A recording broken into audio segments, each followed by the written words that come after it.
پاکستان پھر مرکز نگاہ، ایران کے ساتھ مذاکرات کا اگلا دور کل اسلام آباد میں ہوگا۔ صدر ٹرمپ کا اپنے نمائندے بھیجنے کا اعلان، ٹروتھ سوشل پر کہا ہمارے نمائندے مذاکرات کے لیے پاکستان میں موجود ہوں گے۔ سٹیو وٹکوف اور جیرڈ کشنر مذاکرات میں شامل ہوں گے۔ ہم ایک معاہدے تک پہنچنے کے قریب ہیں۔ ایران کو ایک منصفانہ اور قابل قبول پیشکش دے رہے ہیں۔ ایران سے معاہدہ کسی نہ کسی طریقے، دوستانہ یا مشکل طریقے سے ہو جائے گا۔ ایران کو بہت اچھی ڈیل آفر کی ہے، ڈیل نہ ہوئی تو وہ کام کروں گا جو 47 سال میں کوئی امریکی صدر نہ کر سکا۔ ایران نے ڈیل قبول نہ کی تو اس کا ہر پاور پلانٹ اور پل تباہ کر دیں گے۔ اب مزید نرمی نہیں دکھائی جائے گی، وقت آ گیا ہے ایران کی کلنگ مشین کو ختم کیا جائے۔ ایران نے جنگ بندی کی سنگین خلاف ورزی کی ہے۔ ایران نے فرانسیسی اور برطانوی جہازوں کو گولیوں سے نشانہ بنایا۔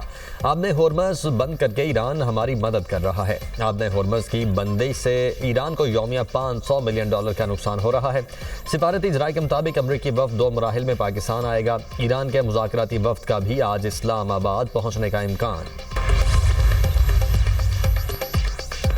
وزیراعظم شہباز شریف اور ایرانی صدر مسعود پزشکیان میں ٹیلی فونک رابطہ، دونوں رہنماؤں کا خطے کی موجودہ صورتحال پر تفصیلی تبادلہ خیال۔ اسلام آباد میں مذاکرات کے لیے اعلیٰ سطح وفد بھیجنے پر وزیراعظم کا ایرانی صدر سے اظہار تشکر۔ شہباز شریف نے سعودی عرب، قطر اور ترکی کی قیادت سمیت مختلف عالمی رہنماؤں کے ساتھ اپنی حالیہ ملاقاتوں بارے بھی آگاہ کیا۔ کہا روابط خطے میں پائیدار قیام امن کے لیے اتفاق رائے پیدا کرنے میں معاون ثابت ہوئے ہیں۔ وزیراعظم نے فیلڈ مارشل کے دورہ تہران کے دوران ایرانی قیادت کے ساتھ تعمیری بات چیت پر بھی شکریہ ادا کیا۔ خطے میں امن و استحکام کے فروغ کے لیے مخلصانہ اور سنجیدہ کوششیں جاری رکھنے کا اعادہ۔ وزیراعظم کا سپریم لیڈر مجتبیٰ خامنہئی کے لیے نیک تمناؤں کا اظہار۔ ایرانی صدر کا وزیراعظم اور فیلڈ مارشل سے امن کی کوششوں میں پاکستان کے مضبوط عزم پر اظہار تشکر۔ کہا ایران اور پاکستان کے درمیان تعلقات مزید مستحکم ہوں گے۔ امریکہ نے ایرانی بحری جہاز کو نشانہ بنا کر قبضہ کر لیا۔ امریکی صدر ڈونلڈ ٹرمپ کہتے ہیں ناکہ بندی کی خلاف ورزی کرنے والے جہاز پر قبضہ کیا۔ جہاز ناکہ بندی سے بچ کر خلیج عمان سے گزرنے کی کوشش کر رہا تھا۔ جہاز کو رکنے کی وارننگ بھی دی لیکن ایرانی عملے نے سننے سے انکار کر دیا۔ امریکی بحریہ نے جہاز کے انجن روم میں سوراخ کر کے اسے روکا۔ جہاز 900 فٹ لمبا ایک طیارہ بردار بحری جہاز جتنا وزنی ہے۔ جہاز اب امریکی میرینز کے قبضے میں ہے۔ دیکھ رہے ہیں کہ جہاز میں کیا ہے۔ امریکی سینٹکام نے ایرانی جہاز پر حملے کی ویڈیو جاری کر دی۔ ایرانی جہاز پر فائرنگ جنگ بندی کی خلاف ورزی ہے۔ جلد امریکی فوج کی سمندری اور مسلح ڈکیتی کا جواب دیں گے۔ ایرانی ملٹری کمانڈ کا کہنا ہے امریکہ نے جس تجارتی جہاز پر حملہ کیا وہ چین سے ایران آ رہا تھا۔ ایرانی جہاز پر امریکی حملے کے بعد فورسز نے کچھ امریکی فوجی جہازوں پر ڈرون سے حملہ کیا۔ ناکہ بندی کے ساتھ سفارتکاری کا دعویٰ قابل قبول نہیں۔ پاکستان میں ایرانی سفیر رضا امیری مقدم کا سوشل میڈیا پر بیان۔ کہا بحری ناکہ بندی برقرار رہنے تک کشیدگی کا خاتمہ نہیں ہوگا۔ جنگی جرائم کی دھمکیاں دے کر مجبور نہیں کیا جا سکتا۔ امریکہ کی جانب سے عالمی قوانین کی خلاف ورزیاں جاری ہیں۔ ناکہ بندی اور دھمکیاں سفارتکاری کے دعووں کی نفی ہے۔ اشتعال انگیز بیانات کے ساتھ سفارتکاری کا دعویٰ ناقابل قبول ہے۔ تیل کی آزاد مارکیٹ سب کے لیے ہوگی یا کسی کے لیے نہیں؟ ایرانی نائب صدر رضا عارف کہتے ہیں ایرانی تیل کی ایکسپورٹ روکتے ہوئے دوسروں کے لیے سیکیورٹی کی توقع نہیں کی جا سکتی۔ آب ہرمز کی سیکیورٹی مفت دستیاب نہیں۔ ایرانی آرمی چیف امیر حاتمی کہتے ہیں ہماری افواج آخری سانس تک دشمن کا مقابلہ کریں گی۔ ایرانی فورسز کی انگلیاں ٹریگر پر ہیں، قربانی دینے کے لیے تیار ہیں۔ کمانڈر ایرانی ایروسپیس فورس ماجد موسوی کہتے ہیں دشمن جنگ ہار چکا۔ ایران نے آب ہرمز، لبنان اور خطے میں اپنی برتری ثابت کر دی۔ ایران پہلے سے زیادہ تیزی سے میزائل اور ڈرون اپ ڈیٹ کرنے کی صلاحیت رکھتا ہے۔ جنگ بندی کے دوران اپنی عسکری طاقت کو پہلے سے زیادہ رفتار کے ساتھ بحال کیا۔ دشمن اس دوران اپنے ہتھیار دوبارہ جمع کرنے میں ناکام رہا۔ دشمن کو دنیا کے دوسرے کونے سے اسلحہ لانے میں شدید دشواری کا سامنا رہا۔ کسی ملک پر حملہ کرنے کا ارادہ نہیں، جنگ بڑھانا نہیں چاہتے، اپنے دفاع کا قانونی اور جائز حق استعمال کر رہے ہیں۔ ایرانی صدر مسعود پزشکیان کہتے ہیں ہم نے جنگیں یا تنازعات شروع نہیں کیے۔ ٹرمپ کو حق نہیں کہ وہ کہے ایران اپنے جوہری حقوق سے فائدہ نہیں اٹھا سکتا۔ ہمارا موقف خطے میں امن، استحکام اور سلامتی کے تحفظ پر مبنی ہے۔ دشمن اپنے مقاصد حاصل کرنے میں ناکام رہا۔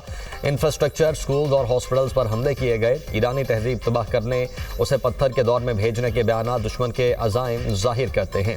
ایرانی سپریم لیڈر کے مشیر علی اکبر ولایتی نے کہا بیرونی طاقتوں کا ہم پر اپنی مرضی مسلط کرنے کا دور اب ختم ہو چکا۔ آبدہ ہرمز کی حفاظت ایران کے ہاتھ میں ہے۔ دشمن کی کسی بھی شرارت کا بھرپور جواب دیا جائے گا۔ پیرس اجلاس تماشا ہے، برطانیہ اور فرانس مداخلت نہ کریں، برطانیہ اور فرانس اپنے سمندری راستوں کی فکر کریں۔ آبِ ہرمز کی بندش کو 50 دن مکمل، امارات نے ایران اور عمان کی جانب سے آبِ ہرمز پر ٹول ٹیکس کے امکان کو مسترد کر دیا۔ اماراتی وزیر برائے پیٹرولیم ڈاکٹر سلطان الجابر اپنے بیان میں کہتے ہیں آبِ ہرمز عالمی تجارتی گزرگاہ ہے، اسے جنگ سے پہلے والی صورتحال میں بحال کیا جائے۔ عالمی گزرگاہ پر ادائیگیاں بھتہ خوری کے مترادف ہیں، آبِ ہرمز کو دھمکیوں کے لیے استعمال نہ کیا جائے، عالمی معیشت مزید غیر یقینی کی صورتحال برداشت نہیں کر سکتی۔ نائب وزیر اعظم اسحاق ڈار کا ایرانی وزیر خارجہ عباس عراقچی سے ٹیلی فونک رابطہ، دونوں رہنماؤں کی ایران امریکہ مذاکرات اور علاقائی صورتحال پر گفتگو۔ خطے میں امن و استحکام کے لیے فوری مسائل کے حل پر زور، اسحاق ڈار نے مسلسل مکالموں اور سفارتی روابط کی اہمیت اجاگر کی۔ پاکستان اور ایران کا قریبی رابطہ برقرار رکھنے پر اتفاق، علاقائی اور عالمی امن کے لیے مشترکہ کوششیں جاری رکھنے کا عزم۔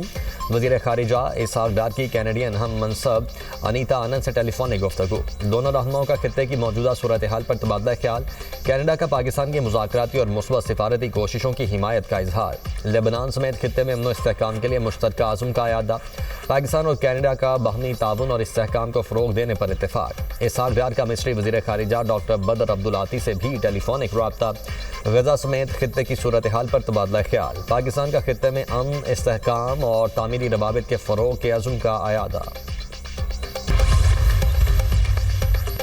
بڑھتی کشیدگی اور آبِ ہرمز کی بندش، غیر یقینی صورتحال پر عالمی منڈیوں میں شدید اتار چڑھاؤ، عالمی مارکیٹ میں تیل کی قیمتوں میں ایک بار پھر سے اضافہ، برنٹ خام تیل کی قیمت میں 7% اضافہ ریکارڈ، برنٹ خام تیل کی قیمت بڑھ کر $97 فی بیرل تک جا پہنچی۔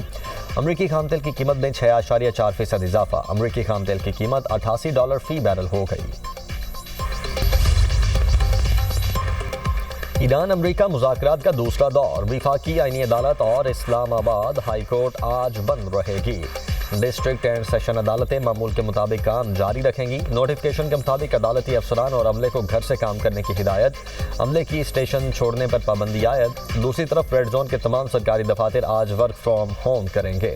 کابینہ ڈویژن نے وفاقی وزارتوں اور ڈویژنز کے لیے باضابطہ نوٹیفکیشن جاری کر دیا، تمام افسران اور سیکریٹریٹ سٹاف کو شہر میں موجود رہنے کی ہدایت، ضرورت پڑنے پر عملے کو مختصر نوٹس پر دفتر طلب کیا جا سکے گا۔ پاکستان میں مذاکرات کا دوسرا دور ہو رہا ہے، امریکی اور ایرانی قیادت پاکستان آ رہی ہے۔ JUI سربراہ مولانا فضل الرحمان کہتے ہیں پاکستان ایران اور امریکہ کے درمیان ثالثی کر رہا ہے، پاکستان دنیا کو عالمی جنگ سے بچانا چاہتا ہے، پاکستان کی ثالثی کا احترام کرتے ہیں۔ مذاکرات کی وجہ سے پورے ملک میں مظاہرے مؤخر کیے، آبِ ہرمز بند ہونے پر تیل کی قیمتیں بڑھنے سے ہر کوئی پریشان ہے، ملک کی خدمت کرنا ہم اپنا فرض سمجھتے ہیں۔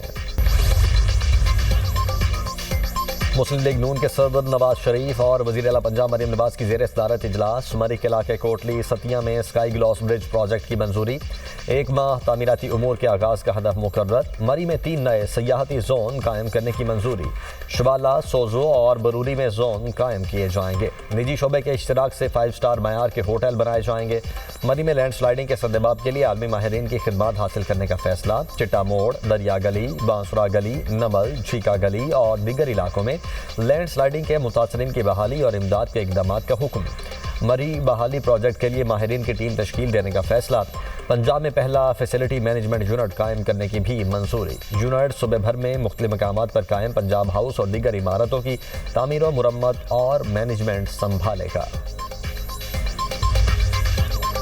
ملک میں بادلوں کی پھر انٹری، استور میں بارش، بالائی علاقوں میں برفباری، استور ویلی روڈ کے مختلف مقامات پر لینڈ سلائیڈنگ، بالائی علاقوں کو ملانے والی بیشتر رابطہ سڑکیں بند، شہریوں کو شدید مشکلات کا سامنا، وادی نیلم میں لینڈ سلائیڈنگ سے شاہراہ بند، گاڑیاں پھنس گئیں، رات سے پھنسے سیاحوں کو پولیس نے محفوظ مقام پر منتقل کیا۔